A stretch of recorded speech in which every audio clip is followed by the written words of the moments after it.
मेरा अपना अनुमान ये है कि भले ही ये रिपोर्ट कभी भी आए मई जून जुलाई 2026 में और सरकार इसको परीक्षण करने में 3-4 महीने लगा ले, तो एक साल भर बाद में भले ही इसको लागू करे, लेकिन लागू 1 जनवरी 2026 से ही करेगी।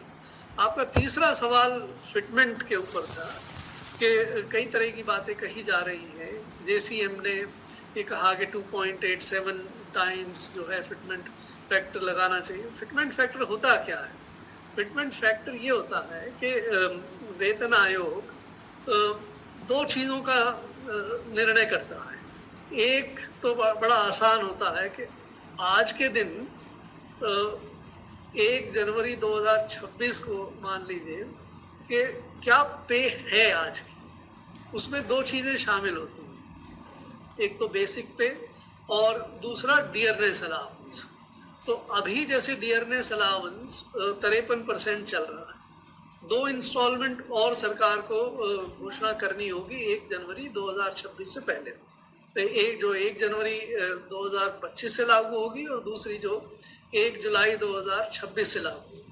तो आप ये दोनों इंस्टॉलमेंट पे अगर ये मान के चले कि 7% की वृद्धि और हो जाएगी डीए में, तो उस हिसाब से 1 जनवरी 2026 को देश में 60% डीए की रेट हो। अगर आप 100 रुपए की बेसिक पे में 60% ये जोड़ दें तो 160 आपका प्रोटेक्टेड पे हो जाता है। इसको हम प्रोटेक्टेड पे कहते हैं कि भाई ये तो वो है जो आज के दिन है। अब दूसरी वेतन आयोग ये काम करता है कि नई मिनिमम पे क्या होनी चाहिए, नई पे क्या होनी चाहिए कर्मचारियों के लिए। उसके लिए अलग अलग वेतन आयोग जो है वो अलग अलग चीज़ों को ध्यान में रखते हैं। कोई वेतन आयोग ये देखता है कि देश में रियल पर कैपिटा इनकम में कितनी वृद्धि हो गई 10 साल में। कोई वेतन आयोग ये देखता है कि एक जो रीजनेबल स्टैंडर्ड ऑफ लाइफ है, अगर वो आपका जो सरकार का सबसे निचले वर्ग का कर्मचारी है, उसको वेतन उसको कितना वेतन मिलना चाहिए, वो अपना जो मिनिमम स्टैंडर्ड ऑफ लाइफ को जी सके, और उसको कैलकुलेशन करने के बाद वो एक मिनिमम पे निकालता है। जैसे मैं आपको बताऊं, 2016 के लिए मतलब जो 7वें वेतन आयोग ने ये निकाला कि भाई मिनिमम पे 18,000 रुपये होनी चाहिए। ये उसने अपनी कैलकुलेशंस पे कई सारी चीज़ों को देखते हुए कि खाने पे, कपड़े पे, रहने पे, एजुकेशन पे, इन पे सब पे कितना खर्चा होना चाहिए, एक परिवार का जो एक 4 या 5 लोगों के परिवार का है उसका खर्चा कितना होना चाहिए। उन्होंने ये निकाला कि 18,000 रुपये होनी चाहिए। उस समय आज के मुकाबले, जैसे मैंने आपको बताया कि आज 160% होगी, 161.6 या होगी, उस समय ये संख्या 2.25 थी, मतलब 100 रुपए पे 125 रुपए उस समय। तो सर मैं, आप बिल्कुल ठीक कह रहे हैं सर। मैं जो चर्चा मीडिया में है और इस बात की चर्चा बड़ी जोरों पर है कि इस बार मिनिमम वेतन 51,000 के आसपास होगी, क्या ये सही है? नहीं, देखिए, इसको आप सही और गलत आज तय कर ही नहीं सकते। अभी तो कंसेप्शन भी नहीं हुआ है, और आप जो डिलीवरी की बात कर रहे हैं ये बिल्कुल वाहियात बात है। ये इच्छा है किसी की, कोई ये चाहता है 41,000 होना चाहिए, कोई 45,000 कह सकता है, कोई कुछ भी कह सकता है। अपनी डिमांड करने में किसी पे कोई रोक नहीं लगाई जा सकती।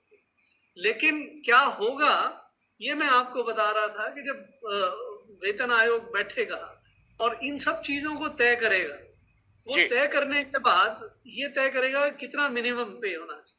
मेरी नजर में, अगर आप, इसीलिए मैं आपको ये समझा रहा था कि अगर आप 7वें वेतन आयोग की परिपाटी को एक तरह से देखें तो 7वें वेतन आयोग में जो फिटमेंट फैक्टर था वो मेरे ख्याल से 2.57 था। जी हाँ। और उस समय जो वेतन और डीए था, वेतन और डीए उस समय मिला के 225 हो गया, क्योंकि डीए उस समय 125% था। आज के मुकाबले 60% के मुकाबले उस समय 125 था। इसलिए जो फिटमेंट फैक्टर जो इंक्रीज किया 18,000 की बेसिक को लेते हुए, जो पहले 7,000 की बेसिक थी उसके मुकाबले सिर्फ 14% की इंक्रीज की थी। तो अगर आप ये मान के चले कि वही फॉर्मूला जो पिछले वेतन आयोग का था कि 14% फिटमेंट होगा, तो 14% का फिटमेंट तो 160 पे अगर आप अलाउड करते हैं तो केवल 24% और बढ़ता है, दैट टेक्स इट टू 1.84%। लेकिन मुझे नहीं लगता 1.84% वेतन आयोग करेगा, क्योंकि ये इतना कम दिखाई देगा।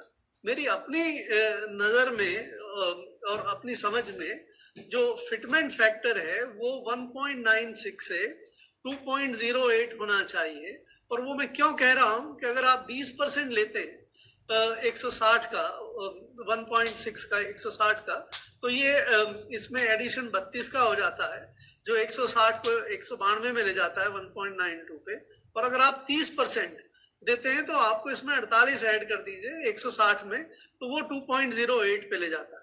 तो मेरी अपनी राय में किसी भी सूरत में ये 2.08 से नहीं आगे ज्यादा नहीं हो सकता। चाहे कोई लोग 2.85 डिमांड करें, लेकिन 2.08 से ज्यादा हो नहीं सकता, 2.74 से कम नहीं हो सकता। इसके बीच में ही सरकार या